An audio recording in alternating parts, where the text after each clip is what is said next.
All right, so a couple days ago, the Federal Reserve Chair Jerome Powell made a speech on the labor market and inflation, and in it, he signaled that the Fed would slow down, or in his words, moderate the pace of their interest rate increases. The market that day responded really positively to the news, with the Dow Jones jumping over 700 points in a single day, making the index go back into a bull market, which is defined as a 20% rise from a recent low, according to the Wall Street Journal. In today's video, we're going to go over the key points of what Jerome Powell went over in his Wednesday speech, as well as go over the new jobs report, which just released this morning, and what it all means for interest rates, the market, and you. All right, so a quick background is that the Federal Reserve Open Market Committee meets 8 times a year, in which they actually talk about the economy and monetary policy. In the past 4 meetings, they've actually raised the interest rate 0.75% every single time. That's also known as 75 basis points, and these are the largest rate increases that we've seen in a while, in response to try to tamp down inflation that's going on in the country. Now, the next FOMC meeting is actually going to be held on December 13th and 14th. And what's really interesting about that is that the CPI report for the previous month's inflation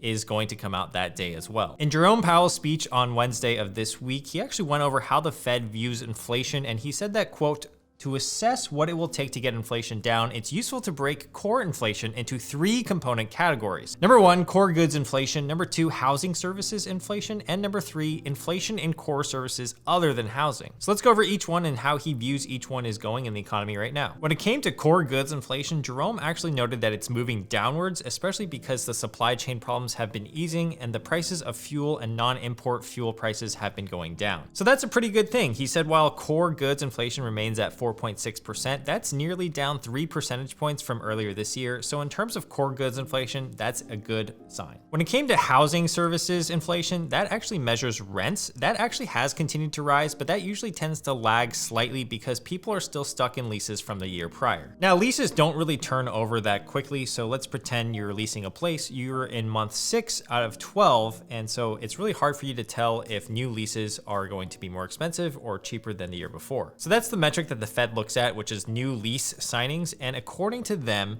it's actually been falling sharply since about the middle of this year, so housing services inflation is probably flat or neutral this year. Now, the third component of this core inflation that Jerome Powell was talking about is actually the core services other than housing inflation. This covers services like healthcare, haircuts, and hospitality, to name a few, and now, since this is actually the largest of the 3 categories, it's going to have the highest impact on the overall inflation that the Fed is paying attention to. Now, within this category, wages is the biggest part of this entire category. So let's pretend that you're getting a haircut. Well, the person that's cutting your hair actually needs to make more money. They're able to make more money right now because right now there's more of a demand for jobs than there are jobs available. So because workers are in demand, they can actually command higher wages. Now, Jerome actually confirmed this and said, quote, "The biggest remaining barrier to taming inflation is the shortage of workers, which is giving Americans greater clout to seek higher pay." In essence, what he's trying to say is right now there's just way too many jobs available and there's not enough workers to fill those jobs, so those workers get a lot of leverage. So over the summer, there were actually 2 jobs available for every person looking for work, but now that's actually dropped to about 1.7, and according to the Fed, that is a good sign, but the Fed wants to see more of that rebalancing. Some wage growth is good, according to Jerome Powell, but still, he needs the wage growth to be closer to the target inflation rate of 2%. So the summary of his speech was that the Fed is still really uncertain of what's going to happen in the coming months. They are slowing down a little bit, but in an effort to not overcorrect, he said that he's going to be more moderate in raising interest rates. Investors right now are pricing in a 50 basis point hike compared to the 0.75% that some people were expecting. So this is the newest stance that the Fed is having until the December 13th print of the CPI, and that's what's really going to be the telltale sign here. So as long as the CPI print on December shows a trend of falling inflation or perhaps even flat inflation,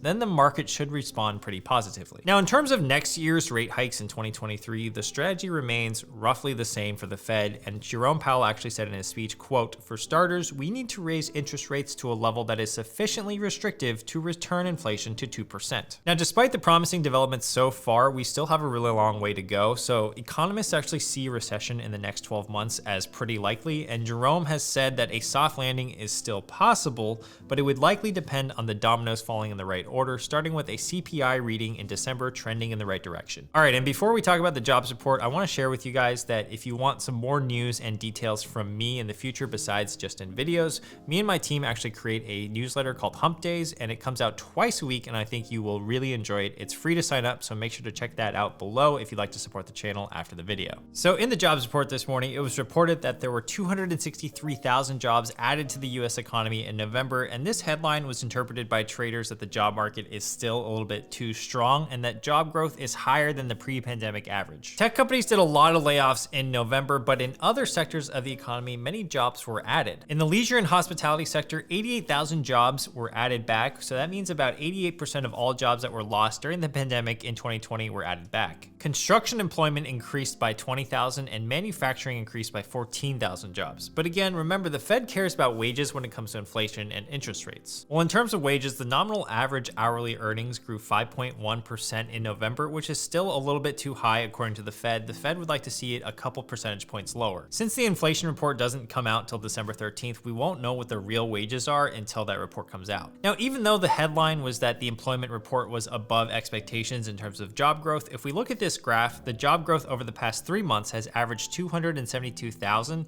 and is at least trending in the right direction, especially compared to 2021. So the Dow ended up 34 points, the S&P was down about 5 points, and NASDAQ down around 21 points. It was pretty flat overall today. Now, as we are in a rising interest rate environment, what we're gonna see is we're gonna start to see money move out of equities and real estate and into other types of investments such as bonds. In fact, we've already seen this happening in this year. This makes sense because if you can get a risk-free return of 4 to 5% on a government-backed bond, that becomes pretty attractive to you, and then stocks, which have inherent risk, become less attractive to you. Warren Buffett has actually described interest rates like gravity. So when interest rates are closer to zero, investors, pensions, and endowment funds aren't really getting a return in bonds. So what do? They shift all of their money into equities. That means the prices of stocks and valuations increases. Now, the opposite is also true as well. So when interest rates are really high, that means the gravity is really high and money starts to flow out of equities and into safer investments. So there's a scene in Dragon Ball Z where Goku, the main character, is training on a planet with much higher gravity than Earth.